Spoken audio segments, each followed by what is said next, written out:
Là, je voulais intervenir effectivement sur l'amendement 45, sur la question de la construction d'une architecture de défense européenne. Moi, j'entends à la fois, on va dire, votre avis de sagesse, Madame la Ministre, en tout cas plutôt d'expliquer que vous ne seriez pas d'accord sur la technique ou sur les mots employés. Enfin, en tout cas, j'ai pas tout à fait compris.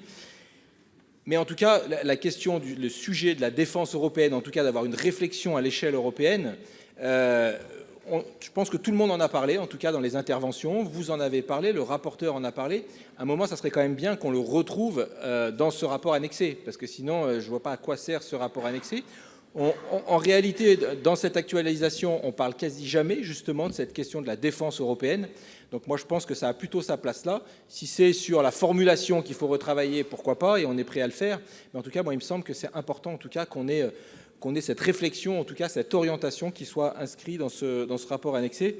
Et puis sur l'amendement numéro 4, que je trouve particulièrement intéressant, en tout cas, sur la question de comment, en fait, on met de la démocratie, on fait participer nos concitoyennes et nos concitoyens sur cette question de défense. Je pense que c'est plutôt assez pertinent. Alors, qu'est-ce que ça passe par une convention citoyenne? Mais en tout cas, ça a le mérite de poser le sujet et de dire comment on fait participer l'ensemble de nos concitoyennes et concitoyens à cette réflexion sur notre défense.